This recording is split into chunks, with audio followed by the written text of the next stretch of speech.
क्या अम्बेडकर सिर्फ दलितों के नेता थे? बुरा न मानो, विचार ही तो है। नमस्कार साथियों, मैं राहुल सोनवाल और आज फिर आपके बीच में लेके आया हूँ एक विचार। साथियों, बहुत से लोग अम्बेडकर जी को किसी एक जाति विशेष के साथ जोड़कर देखते हैं, बल्कि इसके विपरीत उनका व्यक्तित्व जो है वो संपूर्ण मानव जाति के लिए उनका व्यक्तित्व रहा है, उनका योगदान रहा है। और उन्होंने बिना किसी जाति, लिंग, धर्म के भेदभाव के संपूर्ण मानव जाति के लिए उन्होंने कार्य किया है। और उनका योगदान सिर्फ भारत में नहीं, बल्कि उनका जो योगदान है संपूर्ण अंतर्राष्ट्रीय स्तर पर उनका योगदान रहा है। और ऐसे ही उनके अनेकों कार्यों में से मैं कुछ चुनिंदा कार्य आपके सामने प्रस्तुत करूँगा जो उन्होंने भारत के संविधान और भारत के लिए, भारत के नागरिकों के लिए पेश किया है।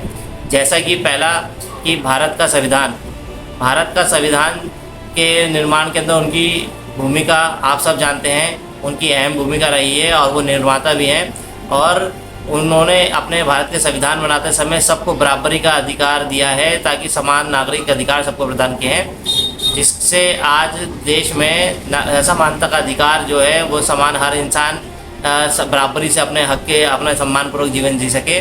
और दूसरा, महिलाओं के लिए अधिकार।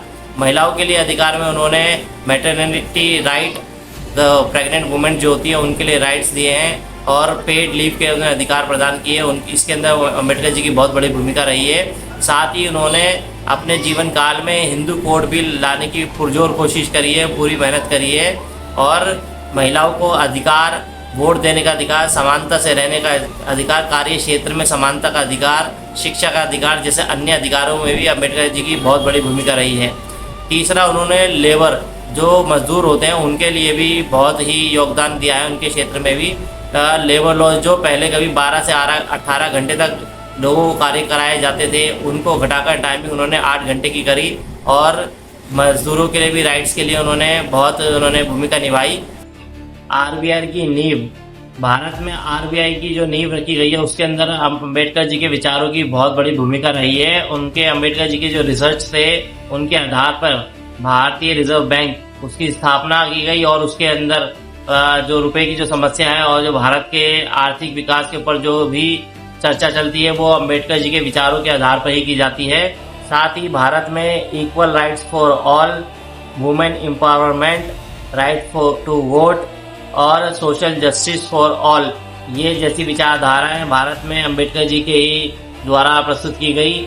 और अम्बेडकर जी सिर्फ इन सब चीज़ों से हम ये जान सकते हैं, अम्बेडकर जी सिर्फ किसी जाति विशेष के नहीं, बल्कि संपूर्ण भारत के, संपूर्ण मानव जाति के प्रवर्तक रहे हैं, संपूर्ण मानव जाति के लिए सम्माननीय है। सिर्फ एक जाति विशेष को उनको जोड़ना संकीर्ण मानता है। और उनका स्तर जो है किसी एक विशेष जाति की नहीं है, बल्कि अंतर्राष्ट्रीय स्तर पर उनकी मानता है। और हमें इन सब चीज़ को हम देखते हुए उन्हें नमन करते हैं। जय हिंद, जय भीम, जय संविधान।